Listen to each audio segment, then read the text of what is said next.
Bom dia, boa tarde, boa noite. Retomamos as nossas aulas, ou as nossas videoaulas de comunicação e gestão de risco nesta temporada de coronavírus. O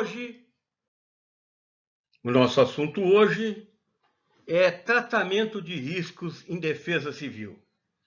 A defesa civil é uma atividade extremamente importante, porque ela existe, é organizada, se planeja para atender a população em situações de desastre.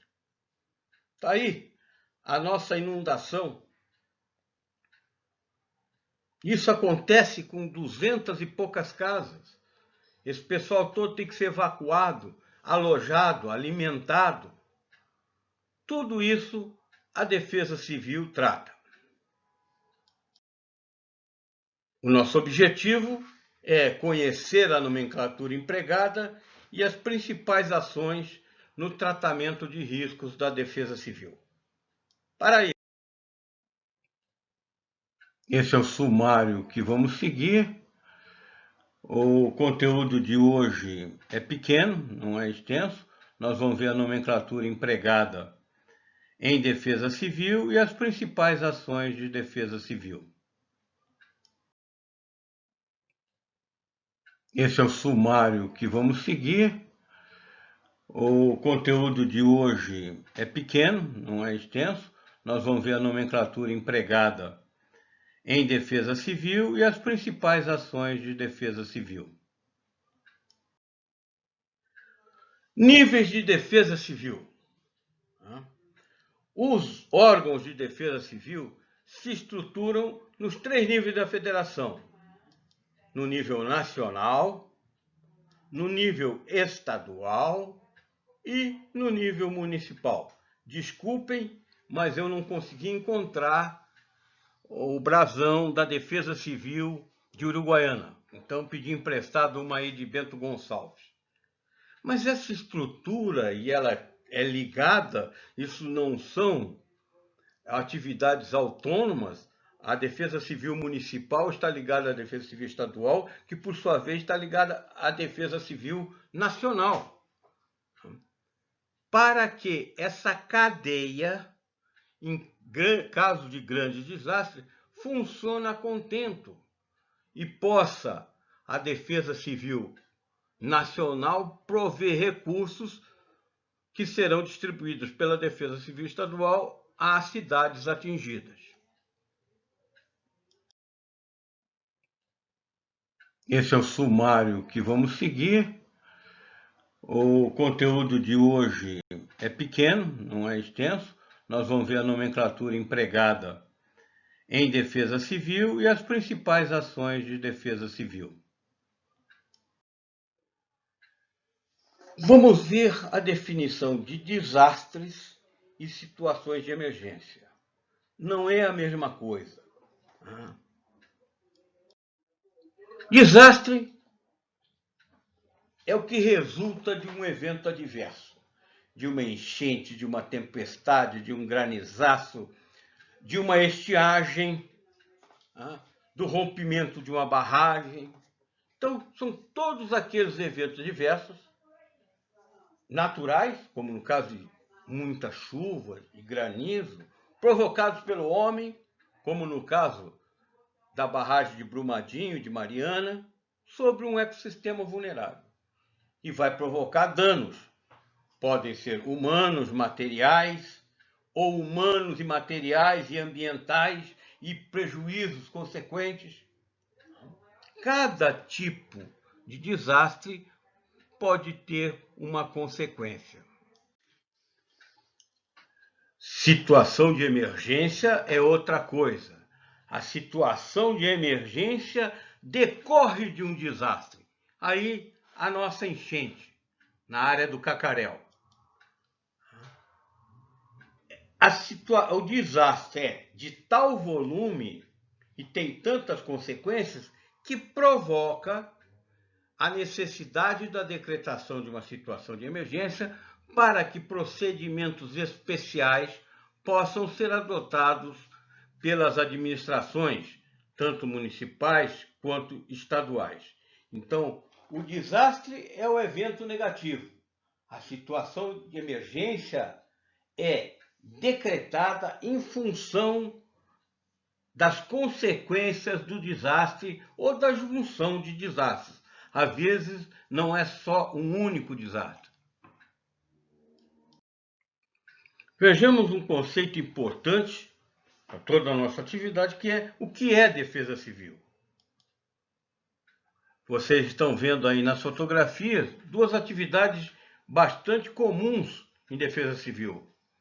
O controle de incêndios fora da área urbana e a assistência em caso de enchentes. Vejamos então o conceito. Conjunto de ações de prevenção, mitigação, preparação, resposta e recuperação, que se destinam a reduzir os riscos de desastre ou a minimizar, a diminuir seus impactos depois que eles acontecem, com vista à preservação do moral da população, o restabelecimento da normalidade social e a proteção civil. Minha gente, um desastre em grandes proporções abala uma comunidade. Lá em Brumadinho, depois do estouro daquela barragem, a cidade mudou. A cidade em si não foi atingida, mas sofreu todos os efeitos daquele problema do estouro da barragem. Muitos habitantes da cidade morreram. Praticamente, quem não teve um membro da família, teve um amigo ou um conhecido morto. Outros ficaram feridos. E esse luto causou uma consternação da cidade, que foi difícil dela se recuperar. Muito difícil. Isso no aspecto social. No aspecto econômico, muito mais. Porque boa parte daqueles que morreram era o sustentáculo econômico da família. Era a principal renda familiar. Então sofreu uma queda muito acentuada. Pessoas perderam casas, perderam tudo que tinham, o que ficou no caminho da lama. Isso reflete, a cidade cai. O CVV mandou para lá um grupo de voluntários para fazer o serviço de apoio emocional, aquilo que a gente faz por telefone, fazer presencialmente. E eu tive a oportunidade de conversar com eles quando voltaram, e eles disseram de quanto a cidade foi afetada. Que não havia um habitante que eles não conversassem que não tinha sido afetado de uma forma ou de outra. Até aquele que não perdeu nada, não teve parente, teve um amigo que morreu, ou a própria atmosfera da cidade oprimia a alma dessas pessoas. Então, é muito importante que as ações de defesa civil busquem restaurar a normalidade o mais rápido possível. Muito bem, agora nós vamos tratar de cada um das ações que nós dissemos no conceito de defesa civil. Esse caso é da prevenção. Então, o primeiro critério que eu tenho que ter é que prevenção é antes. Prevenção é alguma coisa que eu faço antes. São obras, são ações, são atitudes que eu tomo para que determinado desastre não ocorra. Finalidade: evitar por completo ou minimizá-lo. Esses aí são os piscinões construídos em São Paulo, que realmente vieram, se não a solucionar, minimizar bastante as cheias dos rios daquela cidade. Quem conhece São Paulo sabe que duas vias de circulação extremamente importantes estão à margem de rios. Tá? É a Marginal Pinheiros e a Marginal Tietê. O fluxo de veículos por essas duas vias diariamente é enorme. E bastava uma chuvinha, tá?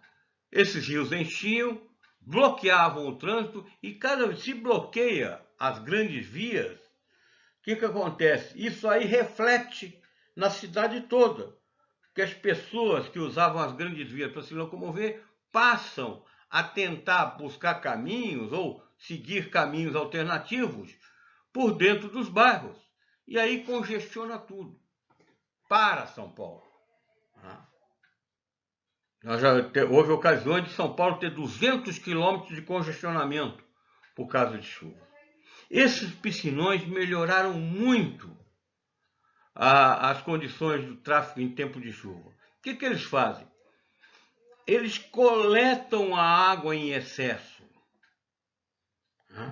Mas só coletasse, também ele é grande, mas não é tão grande assim, que resolvesse o problema. Eles coletam e redistribuem para outros cursos d'água, outras galerias, de tal forma que ameniza muito o impacto sobre os principais rios Tietê e Pinheiros. Vamos em frente. Mitigação. Mitigar é diminuir, é limitar os impactos negativos depois que aconteceu o desastre. Você só mitiga, só diminui alguma coisa que já aconteceu. Então, se a prevenção é feita antes, a mitigação é depois. Aí tem dois exemplos. Na fotografia da direita, a distribuição de água na estiagem. Isso no Nordeste é extremamente comum. E nós vivemos aqui no Sul, em cidades de Bagé, mais 2 ou 3 cidades ali da campanha, que estavam sofrendo demais com a estiagem, essa distribuição de água por carro-pipa. É água que o governo facilita, que o governo se estrutura para entregar a quem não tem água ou fonte d'água disponível. E do outro lado, a preparação e separação de roupas para distribuição a quem perdeu tudo. Isso normalmente acontece nos grandes deslizamentos. A atividade seguinte é a preparação. Preparação em defesa civil significa capacitação. Ou seja, ampliar conhecimentos, aumentar habilidades, adquirir material para responder melhor nas ações de defesa civil. Tanto quanto nas ações anteriores, quanto nas ações posteriores. Mas a preparação visa isso, melhorar, seja o componente humano, seja o componente material. Agora a seguir, resposta. Talvez a ação de defesa civil que encontra a maior divulgação, porque é jornalisticamente interessante. Resposta são serviços de emergência e de assistência pública, durante ou imediatamente após a ocorrência de um desastre. Então a coisa está acontecendo, ou acabou de acontecer. Isso é a resposta. Está pegando fogo no campo, tem que a equipe de bombeiros voltar lá tentar apagar. É defesa pública. Caiu um avião no meio da cidade. Tem que ir lá evacuar feridos, isolar as ruas. A defesa civil tem que participar dessa atividade. Isso é resposta. precisa evacuar moradores cujas casas foram atingidas pela enchente. A Defesa Civil tem que programar isso, porque não basta evacuar, não basta tirar ele da casa dele. Se ele não tiver parentes onde possa se alojar, ele tem que ser levado para um lugar que ele possa ficar até as águas baixarem.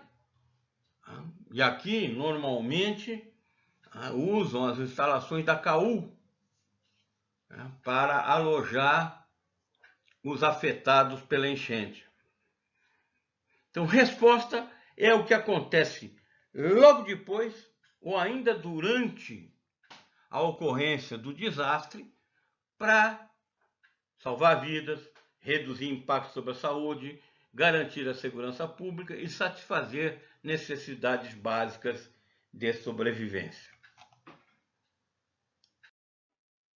Reconstrução ou recuperação é o melhoramento, particularmente da parte física, de instalações, de terrenos, meios de sustento, que foram afetados por desastre. Aí vocês podem ver um programa de contenção de encostas. Particularmente na fotografia da direita, vocês notam bem aonde é que foi que houve um desmoronamento da encosta. Essa parte de terra aí no centro da fotografia, que depois, como medida de contenção, vai sendo coberta por uma composição de concreto, areia, pedra, né, que vocês veem melhor na fotografia da esquerda. Todo um barranco foi calçado. Isso aí visa a impedir que o barranco desmorone e leve consigo todas essas casas que estão aí na vizinhança dele. Então, a reconstrução ou recuperação se faz depois, obviamente, e bem depois, e constitui em melhorar as condições físicas da área atingida por desastres. Quais são as principais ações que a Defesa Civil desenvolve? As ações são de prevenção e de socorro. Vejamos as de prevenção. Elas são realizadas antes, e tem por finalidade reduzir a ocorrência, ou seja, que não aconteça tantas vezes, que aconteça menos, e a intensidade, que quando aconteça não cause tanto prejuízo. Eu não posso impedir a enchente do Rio Uruguai, a não ser que eu construa uma barragem que regule isso aí, mas essa é uma obra de grande vulto. Nas condições atuais, nós não conseguimos conter a enchente do Rio Uruguai, mas eu consigo fazer com que ela seja menos danosa. Mediante a construção de taludes, eu consigo controlar o nível que essa enchente vai chegar. Também não é uma obra barata, mas obviamente muito mais barata que uma barragem. Então é possível sim controlar. Isso são ações de prevenção. Quando eu retiro populações que moram em casas que são atingidas pela enchente, eu estou fazendo uma ação de prevenção. Se ela não mora mais ali, não tem problema. A água pode subir e não vai encontrar nada. Também é uma ação de prevenção. Quando eu vacino a população contra doenças, é uma ação de prevenção de saúde. Para que a quantidade de doentes diminua. Ou, é típica da vacina da gripe, se a gripe ocorrer, ela seja menos forte, cause menos problemas de saúde. E a ação de socorro? Essa são as ações de resposta. Aconteceu o desastre, eu tenho que socorrer. Elas incluem busca e salvamento, primeiros socorros, atendimento pré-hospitalar, atendimento médico e cirúrgico de urgência, além de outras. Então, elas ocorrem logo depois. O desastre aconteceu, eu tenho que estar organizado, equipado e planejado para dar uma resposta satisfatória. Caiu um prédio de 30 andares caiu. Tem que acionar os meios para encontrar sobreviventes, remover os destroços, remover os feridos para o hospital, além de, obviamente, prestar ali na hora os primeiros socorros. Você tem acompanhado pelos jornais. Cada um desses desastres exige uma resposta e essa resposta tem que estar planejada. Isso que é importante de determinar. Não há improviso nessas horas. Se houver improviso, é barafunda, é desastre. É desastre em cima de um desastre. Tudo tem que estar previsto e planejado.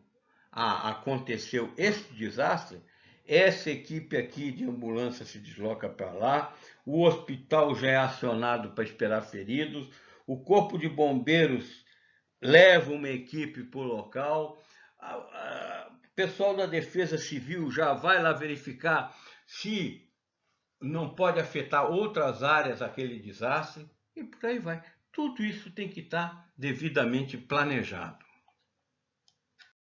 E com isso chegamos à conclusão. Ué, que negócio é esse?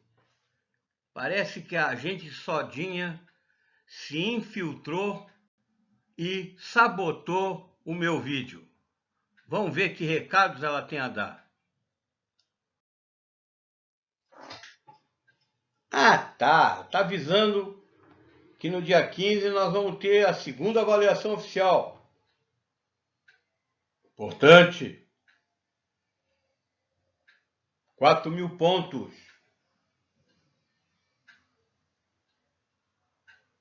Da mesma forma que foi a primeira, nós vamos fazê-la na forma virtual com as questões no AVA. E serão todas questões de múltipla escolha. Na verdade, há questões de completar, mas os itens estão na forma de múltipla escolha. Seguindo os recados da Sodinha,